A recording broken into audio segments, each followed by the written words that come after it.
Sebelum hampa panik jumpa ulat dekat rumah, mai sini aku nak tunjuk kat hampa dua spesies ulat yang bagus ada dekat kawasan rumah kita. Nak tahu ulat apa? Jom kita tengok.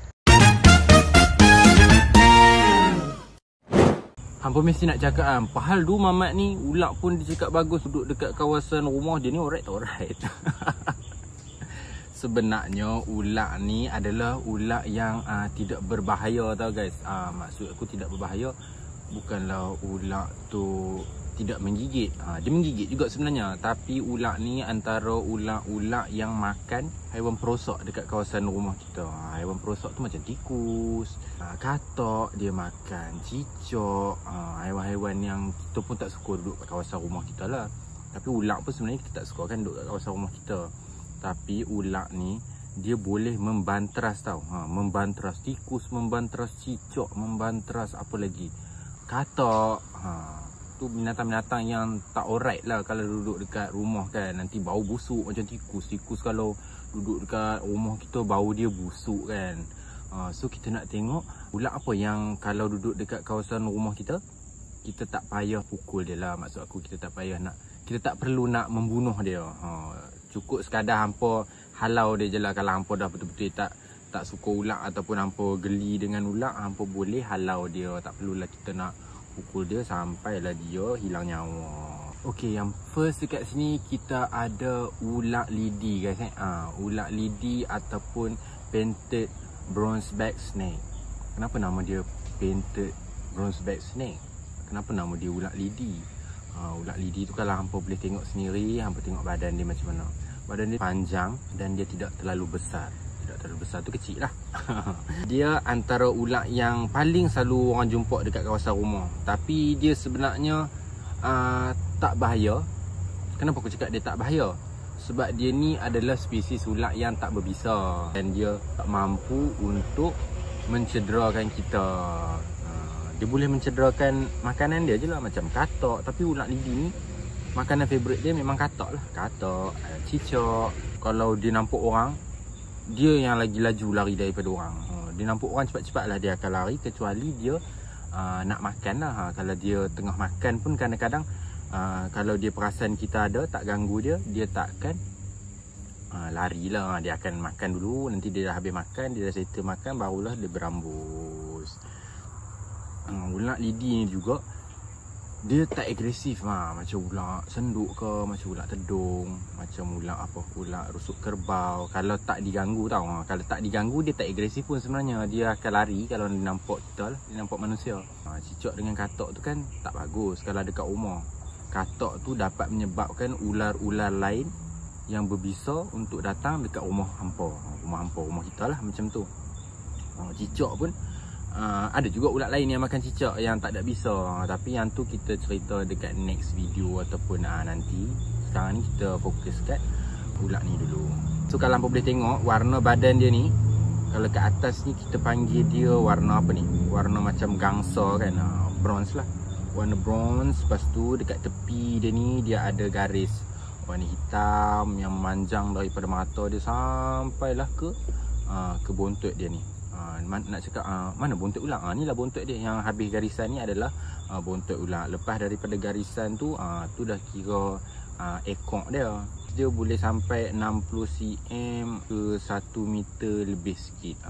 Sebab tu nama dia ulat lidi, sebab dia kecil. So kita tengok ulat yang kedua pula. Ulat apa yang kedua yang cakap bagus sangat untuk kawasan rumah ni? Betul lah ke? So untuk yang kedua kita ada ulat daun. Ada juga orang panggil dia ulat pucuk.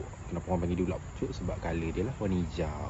Nama saintifik dia adalah Ahetula prasina. English dia panggil dia whip snake ataupun vine snake. Kenapa hampa rasa whip snake? Hampa try tengok dia punya size dia. Hampa try tengok dia punya panjang dia.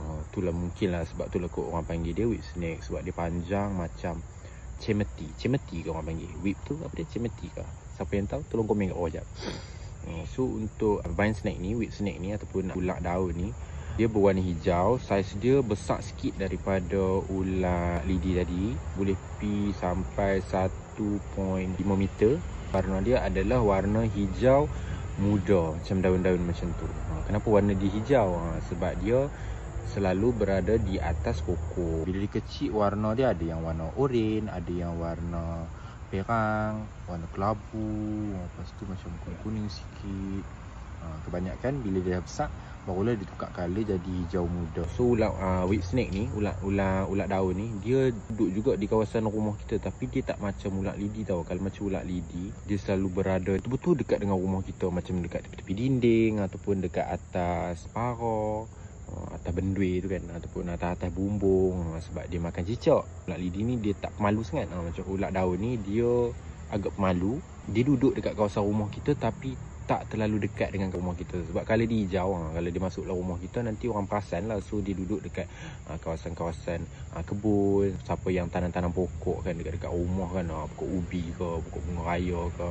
Ulat daun ni selalu berada dekat pokok-pokok macam tu lah. Sebab kadang-kadang dia makan burung juga tau. Tapi ini kita nak cerita pasal haiwan perosak. Kita tak payah libatkan burung dekat sini. Kita nak cerita pasal dia makan tikus cicak tu lah.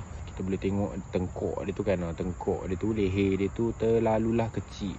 Kepala dia bentuk triangle, tapi nak kata triangle pun tak ada lah triangle sangat. Dia ujung-ujung tu ada macam muncung tu kan. Triangle dia tu triangle yang memanjang, triangle yang memanjang macam tu. Mata dia pun unik sikit tau, mata dia. Kalau hangpa boleh tengok mata dia kat sini, aku ada tunjuk mata dia. Hangpa nampak mata dia, comel kan mata dia kan, nampak cute. Nampak cute untuk seekor ulat lah. Ulat ni dia tak agresif sangat kalau tak terancam. Kalau rasa terancam barulah dia akan kembangkan leher dia. Kalau dia kembangkan leher dia tu, kita boleh nampak dia ada macam jalur berbintik hitam-hitam. Lepas tu kadang-kadang ada nampak colour turquoise sikit. Sama juga macam ulat lidi tadi. Ulat lidi tadi pun ada turquoise juga. Dia pun boleh kembangkan dia punya tengkuk dia tu kalau rasa terancam. So ulat daun ni, walaupun dia ada bisa, dia tak bahaya tau. Maksud aku tak bahaya sebab dia kuranglah menggigit. Orang tak ada pun kes patutkan daripada ulat daun dengan ulat lidi dekat dalam dunia ni yang sampai masuk hospital kan. Kalau ada pun mungkinlah orang tu ada alahan lah, ataupun kena jangkitan kuman ke apa ke. Kalau kena gigit pun dengan ulat daun ni, dia cuma rasa gatal-gatal lah. Tapi kenapa pula hampa nak kena gigit dengan ulat daun kan? Hampa kacau dia, mungkin dia lagi gigit. Kalau kita tak kacau dia, buat apa dia nak gigit kita? Mungkin hampa pegang dia ataupun hampa pukul dia. Lepas hampa pegang dia, gigit lah dia sebab dia rasa terancam. Kalau dia tak terancam, dia takkan gigit lah. Kalau dia nampak pun laju lah lari. Sebab dua ulat ni antara ulat-ulat yang bagus lah berdekatan dengan kawasan rumah kita. Bukan aku nak suruh hampa pergi cari ulat tu dalam hutan, nanti ambil pergi lepas dalam rumah pula. Bukan macam tu.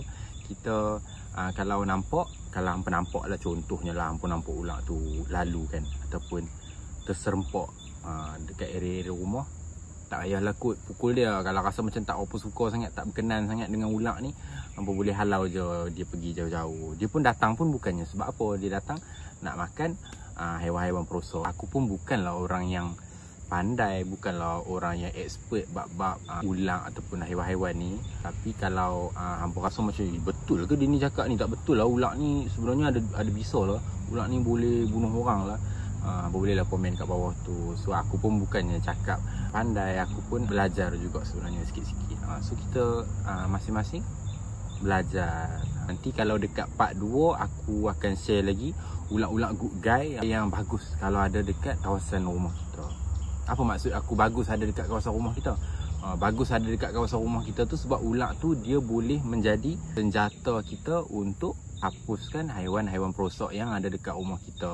So dia duduk dekat kawasan rumah kita, tolong makan tikus je, tolong makan cicak. Kalau tak geli lah, kalau hampa tak geli ataupun hampa tak rasa dia tu mengganggu, so kita biar je lah. Dia macam give and take lah. Hampa biar dia duduk dekat area rumah, dia pun tolonglah clearkan rumah kita daripada haiwan-haiwan perosak kan. Dia macam tu. Kita kena bekerjasama, lebih kurang macam tu. Bekerjasama dengan apa? Bekerjasama dengan ulat guys. Itu je lah video aku untuk hari ni guys. Jumpa lagi dekat next video. Thank you, bye bye, Assalamualaikum.